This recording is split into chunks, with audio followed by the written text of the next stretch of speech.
வணக்கம். ஜவைஜட் from Jawadhu Vattipudur power writer அப்படிங்கிற யூடியூப் சேனல் மூலமாக உங்களை மீண்டும் சந்திப்பு ரொம்ப மற்றற்ற மகிழ்ச்சி. அத்தோட எங்கள் சேனலை சப்ஸ்கிரைப் பண்ணுங்கள், பெல் பட்டன் அழுத்த மறந்துடாதீங்க.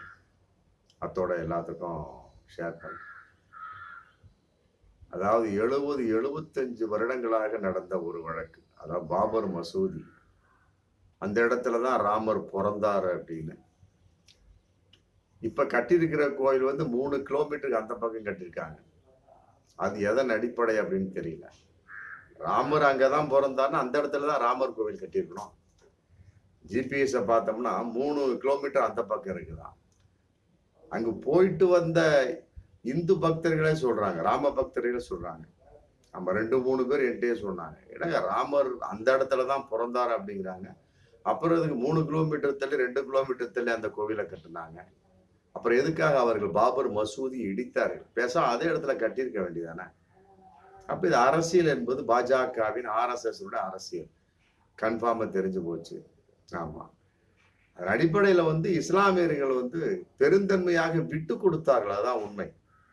இது வந்து இந்திய ஜனநாயக நாடு. இஸ்லாமியர்களும் கிறிஸ்துவர்களும் மற்றபடி ஏனைய இந்து மக்கள் எல்லாம் கலந்து உறவாடி சுதந்திரத்திற்காக ரத்தம் சிந்தியது, எக்ஸப்ட் RSS குரூப். நல்லா புரிஞ்சுக்கணும். RSS குரூப் வந்து ஆங்கிலேயர்களுக்கு கால் பிடித்த குரூப். மன்னிப்பு கடிதம் எழுதி மண்டியிட்டு கதறி அழுத குரூப். ஆனா இஸ்லாமியர்களோ கிறிஸ்துவர்களோ வேற்று மத இந்து நண்பர்களோ அப்படி கிடையாது. எதிர்த்து போராடினார்கள், தங்கள் உயிரை மாய்த்தார்கள் இந்திய சுதந்திரத்திற்காக, விடுதலைக்காக.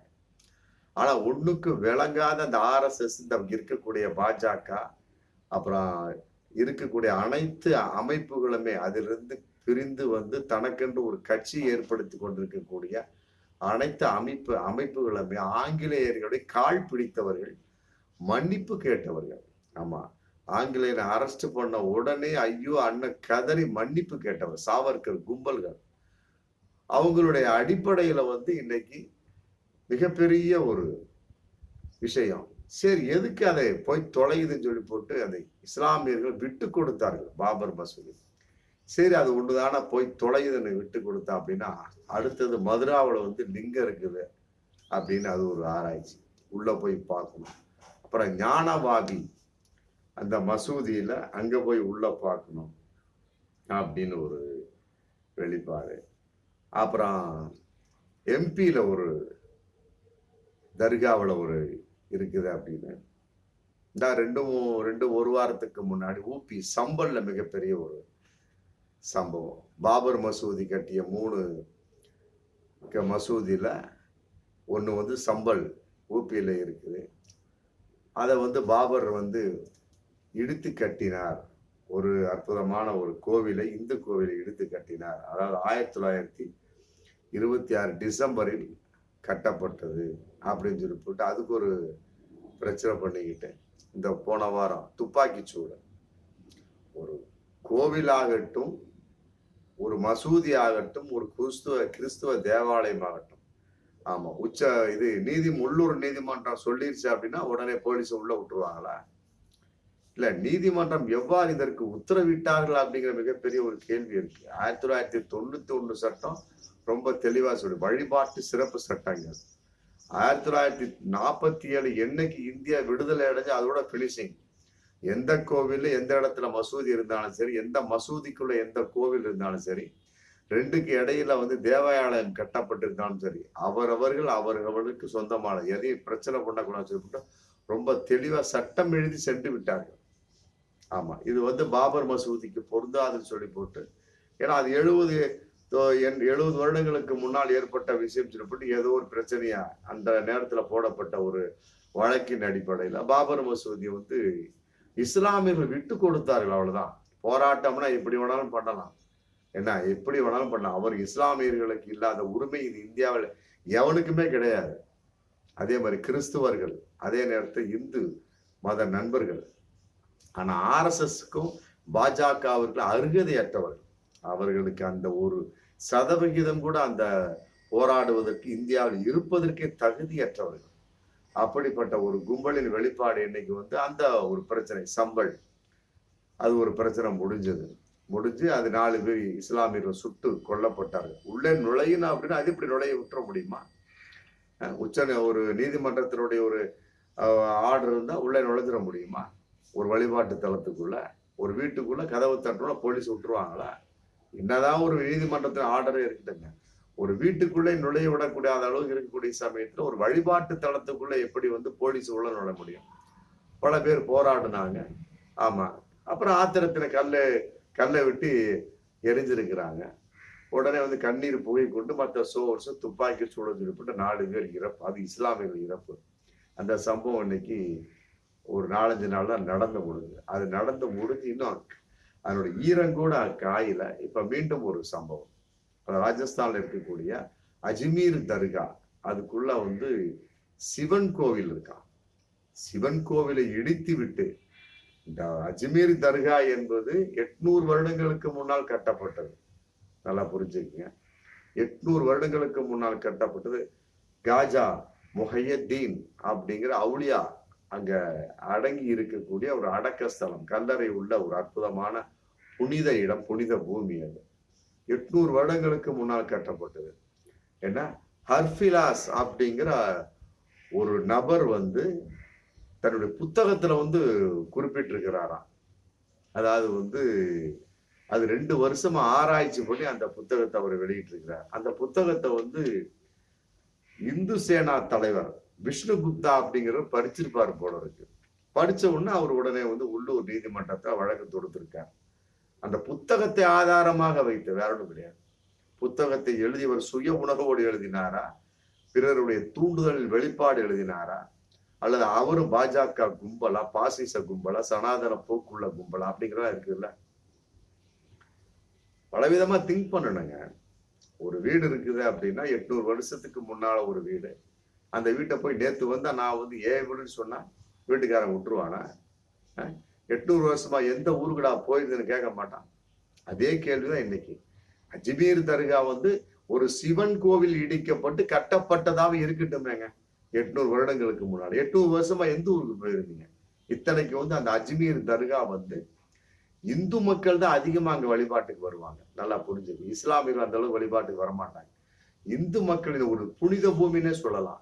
இங்க இருக்கக்கூடிய வேளாங்கண்ணி, நாகூரை போன்று. ஆமா, எங்க ஊர் பக்கத்துல குளிப்பட்டி சர்க்கரை பாவா அப்படின்னு ஒரு தர்கா இருக்கு. அதெல்லாம் போய் பார்த்து இந்துக்கள் தான் அதிகமா வருவாங்க. அது மாதிரி அஜ்மீர் தர்காவும் இந்துக்கள் அதிகமாக வரக்கூடிய ஒரு வழிபாட்டு தலம். இஸ்லாமியர்கள் வருவாங்க, அந்த அளவுக்கு வரமாட்டாங்க.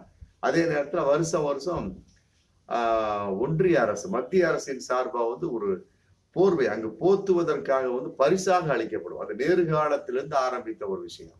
அது பாரம்பரியமா இன்னைக்கு நடந்துட்டு இருக்கு. இந்த 11 வருஷமா, இந்த 10 வருஷமா, இந்த இப்பதான 11 வருஷம் ஆரம்பம். ஆனா இந்த 10 வருஷம் மோடியும் கொடுத்துட்டு இருக்காரு. ஒவ்வொரு வருஷமும் போர்வை கொடுக்குற. ஏன் போர்வை கொடுக்குறப்ப மோடிக்கு தெரியாதா அந்த இடத்துல சிவன் கோவில் இருந்தது, அதை இடித்துத்தான் அஜ்மீர் தர்கா கட்டப்பட்டிருக்கிறது அப்படின்னு? ஏன் விஷ்ணு குப்தா தான் மிகப்பெரிய அறிவாளியா? இந்து சேனா தலைவர் பிஜேபியில யாரும் அறிவாளி கிடையாதா? 10 வருஷமா போர்வை கொடுத்தீங்களா அஜ்மீர் தர்காவுக்கு? எந்த முகத்தை வச்சு கொடுத்தீங்க? முகத்துல மீசை இல்லாம கொடுத்தீங்களா? ஆண்மையற்றவர்களாம் கொடுத்தீங்களா? ஏன் உங்களுக்கு எல்லாம் அறிவு கிடையாதா? பிஜேபியை பார்த்து கேட்கிறேன், RSS பார்த்து கேட்கிறேன். உங்களுடைய ஆட்சி நடக்குதுங்க. 10 வருஷமா 2014 இருந்து 2024 +1, அதை 1 விட்டுருங்க. என்ன நடக்குது? உருஸ் விழா ஒவ்வொரு வருஷமும் நடக்கும் அஜ்மீர்ல. 10 வருஷமா 10 போர்வை கொடுத்துருப்பீங்க. ஏன் அப்ப சிவன் கோவில் இருந்தது தெரியாதா? அமித்ஷாவுக்கு தெரியாதா? மோடிக்கு தெரியாதா? மோகன் பகத்துக்கு, RSS கும்பலுக்கு தெரியாதா? இல்ல விஷ்ணு குப்தா சேனா, இந்து சேனா விஷ்ணு குப்தாவுக்கு தெரியாதா? ஒரு நபர் எழுதிட்டான் அப்படின்னா அது உண்மையாகி விடுமா? ஹர்ஃபிலாஸ் அப்படிங்க நான் கூட எழுதுவேன். நான் கூட எழுத்தாளன் தான். 32 புஸ்தகம் எழுதியிருக்கிறேன். 32 புஸ்தகம் எழுதியிருக்கேன். ஆதாரம் நிறைய இருக்குதுங்க. நான் கூட எழுதுவேன். ஒரு குறிப்பிட்ட ஒரு கோவில் கட்டப்பட்டிருக்கிறது, மசூதி இடித்து கட்டினார்கள் அப்படின்பேன். அதே மாதிரி ஒரு கோவில் கட்டப்பட்டிருந்து அதை இடித்து கிறிஸ்துவர்கள் இது சர்ச்சை கட்டினார்கள் அப்படின்பேன். என்ன அவரவர்கள் அந்தந்த நேரத்துல என்ன வழிபாடு அந்த நேரத்துக்கு போயிட்டு இருந்தாங்க. அன்றைக்கு ஒரு பிரச்சனை என்பது உண்மையாக இருந்திருந்தாலுமே கூட நல்லா புரிஞ்சுக்கணும். உண்மையாக இருந்தது. அப்புறம் எதுக்கு 1998 சட்டம் போடுறாங்க. இப்படி ஆளாளுக்கு ஒவ்வொன்று இந்து கோவில இஸ்லாமியன் இடிக்கிறது, இஸ்லாமிய கோவில இந்துக்கள் இடிக்கிறது, 2 பேர்த்தையும் சேர்ந்து கிறிஸ்தவ இடிச்சுக்கிட்டே போனா இதெல்லாம் இந்திய நாடா, ஜனநாயக பூமியா, இல்ல இந்து நாடா? இது எந்த ஊர்ல இருக்கிறீங்க? இதெல்லாம் வகுப்புவாதங்களை என்பதெல்லாம் விட மத கலவரங்களை உண்டு பண்ணுவதற்காக இந்த பிஜேபி மறைமுகமாக தூண்டி கொண்டிருக்கிறது. நான் கேட்கக்கூடிய கேள்வி ஒரே வார்த்தை தான். 10 வருஷமா எந்த முகத்தை வச்சு அந்த அஜ்மீர் தர்காவுக்கு போர்வை கொடுத்தீங்க? பாஜகவை பார்த்து, குறிப்பாக மோடி, அமித்ஷாவை பார்த்து நான் கேட்கிறேன். 10 வருஷமா கொடுத்தீங்களே, ரோசம், மான, சூடு, சுரணை அந்த உணர்வே இல்லையா? அன்னைக்கு அந்த சிவன் கோவில் இருப்பது உங்களுக்கு தெரியாதா? இல்ல யார்கிட்டப்பா காது குத்துறீங்க? பாபர் மசூதியை விட்டு கொடுத்தோம், அவ்வளவுதான். இஸ்லாமியர்கள் நல்லா புரிஞ்சுங்க. அதுலயும் பிரச்சனை. ஒரு சந்தர் சூட்டு அந்த ஒரு தூண்டுதலின் வெளிப்பாடு இன்னைக்கு ஒரு பிரச்சனை போயிட்டு இருக்கு. 70 வருஷத்துக்கு முன்னால, 75 வருஷத்துக்கு முன்னால போட்டதுனால அதனுடைய பிரச்சனையின் வெளிப்பாடா அது இந்த சட்டத்துக்கு பொருந்த ரைட்டு. அப்புறம் மதுரா அந்த மசூதியில நோண்டிங்களா லிங்கம் இருக்கான்னு, அப்புறம் ஞானவாவில நோண்டிங்களா, எம்பில ஒரு நோண்டிங்களா, இப்ப ஊபி சம்பல்ல எதை வச்சு நோண்டிங்க? அப்புறம் 1991 எதுக்கு சட்டம் போடுறாங்க? எதுக்குப்பா சட்டம் போடுறாங்க? வழிபாட்டு தலங்கள் சிறப்பு சட்டம். சுதந்திரமாவதற்கு முன்பு எப்படி இருந்ததோ 1947 ஆகஸ்ட் 15க்கு பிறகு அப்படியே தான் இருக்கணும். வழிபாட்டு தலங்களை மாற்ற முடியாது, முடிஞ்சு போச்சு. எதுக்கு அப்புறம் சட்டம் போடுறது? அம்பேத்கர் தூங்கிட்டே எழுதினாரா? இல்ல நீங்க தான் அறிவாளி, அவர் முட்டாளா? இதெல்லாம் ஏற்றுக்கொள்ள முடியாது. இதெல்லாம் ஜனநாயகத்துக்கு இவர்கள் தீ வைக்கிறார்கள். மோசமான விரோதிகள், துரோகிகள். 10 வருஷமா அந்த அஜ்மீர் தர்காவுக்கு கொஞ்சம் கூட ஒரு உணர்ச்சியற்ற நல்ல போர்வையை கொடுத்துட்டு இன்னைக்கு சிவன் கோவில் அங்க இருந்தது, அதை இழுத்துத்தான் அஜ்மீர் தர்கா கட்டப்பட்டதுன்னா நீங்களாம் மனுஷனா மாடா அப்படிங்கிற மிகப்பெரிய ஒரு கேள்வி வருதுங்க. ஆமா, இதே மாதிரி ஒவ்வொரு மதத்துல உள்ளவனும் அவன் அள்ளி ஆரம்பிச்சா அப்படின்னா தாங்குமா? என்ன நினைச்சுக்கிட்டு இந்த ஒவ்வொரு செஞ்சுட்டு உட்காந்துருக்கிறீங்க? இல்ல இதுக்கு முட்டு கொடுத்த சந்திரபாபுக்கு இஸ்லாமியர்கள் தான் அதிகமா ஓட்டு போட்டிருக்கிறாங்க. அதே மாதிரி பீகார் மாநிலத்துல நிதிஷ்குமார் முட்டு கொடுத்துட்டு இருக்கக்கூடிய நிதிஷ்குமார் காதுல விழுகலையா? அங்கேயும் இஸ்லாமியர்கள் தான் அதிகம்.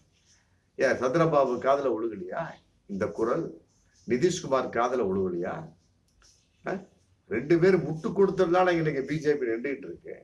அப்படி இருக்கக்கூடிய சமயத்தில் இந்த சந்திரபாபு நாயுடு, நிதிஷ்குமார் இதை மக்கள் யோசிச்சுட்டு தான் இருக்கிறாங்க. மக்கள் யோசிச்சுட்டு தான் இருக்காங்க. இந்த மகாராஷ்டிரா எப்படி அது பாஜக வந்ததுன்னு தெரியல. ஜார்க்கண்ட்ல காங்கிரஸ் வந்துருச்சு, காஷ்மீர்ல காங்கிரஸ் வந்தாச்சா, கூட்டணி ஆச்சு, அவ்வளவுதான், முடிஞ்சு போச்சு. மற்றபடி காங்கிரஸை மக்கள் புரிந்து கொள்ளவில்லையா, இல்ல பாஜகவை மக்கள் தவறாக புரிந்து வைத்திருக்கிறார்களா அப்படிங்கிற மிகப்பெரிய ஒரு கேள்வி இருக்கு. கட்டாயமா ஒரு தென்னிந்தியாவை பொறுத்த வரைக்கும் ஓகேங்க, வட இந்தியாவில் இன்னும் மக்கள் சரியாக புரிந்து கொள்ளவில்லை. பாஜகவை மதவாத அரசியல் செய்து கொண்டிருக்கிறார்கள் அப்படிங்கிற அவர்கள் புரிந்து கொள்ளாமல் இன்னைக்கு பாஜக ஓட்டு போட்டுட்டு தான் இருக்கிறாங்க.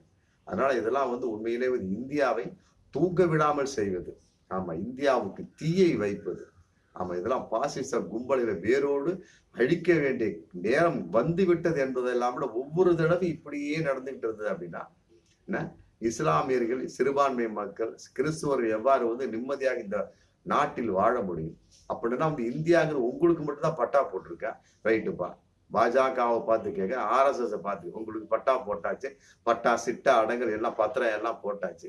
சுதந்திர விடுதலைக்கு நீங்கள் போராடினீர்களா? ஒரு சொட்டு கண்ணீராக விட்டீங்க, ரத்தத்தை அப்புறம் பார்த்துக்கலாம். ஒரு சொட்டு கண்ணீர் விட்டுருப்பீங்களா? மன்னிப்பு கேட்ட குடும்பம், ஆமா, அதையெல்லாம் மன்னிக்க முடியாது இந்திய மக்களால். ஆமா, அதனால இதெல்லாம் நீதிமன்றங்கள் ஃபர்ஸ்ட் பாயிண்ட், நம்பர் 1, சோதனை இடுவதற்கு அனுமதிக்க கூடாது. 1991 சட்டம் போட்டாச்சு. ஆமா, எதுக்காக நீங்க சோதனை அனுமதிக்கிறீங்க? நீதிமன்றங்களை பார்த்து நான் கேட்கிறேன், எதற்காக? அப்புறம் எது அம்பேத்கர் சட்டம் எழுதினாரு? இப்படி ஒவ்வொருத்தரும் போயிட்டே இருப்பான். இஸ்லாமியன் ஒண்ணு சொல்லுவான், கிறிஸ்தவன் ஒண்ணு சொல்லுவான், சீக்கியன் ஒண்ணு சொல்லுவான், புத்தத்திரவன் சொல்லுவான். இப்படி சொல்லிக்கிட்டே இருக்கக்கூடிய கோயில்களையும் மசூதிகளையும் கிறிஸ்துவ தேவாலயங்களையும் புத்த கோயிலையும் இடிச்சுக்கிட்டே போயிட்டு உக்காந்துருந்தா என்ன நாடு எவ்வாறு முன்னேறும்? முன்னேற முடியாது. அவன் இவர்களை பின்னேற்ற வேண்டும். இந்த பாசிச RS பாஜக கும்பலை இந்திய நாட்டை விட்டு பின்னேற்ற வேண்டும், ஒதுக்கி தள்ள வேண்டும். மக்களுக்கு முதல்ல அந்த விழிப்புணர்வு இன்னும் இல்லையோ என்ற சந்தேகம் தான் எழுகிறது. பார்ப்போம் மீண்டும் அடுத்த வீடியோ. நன்றி.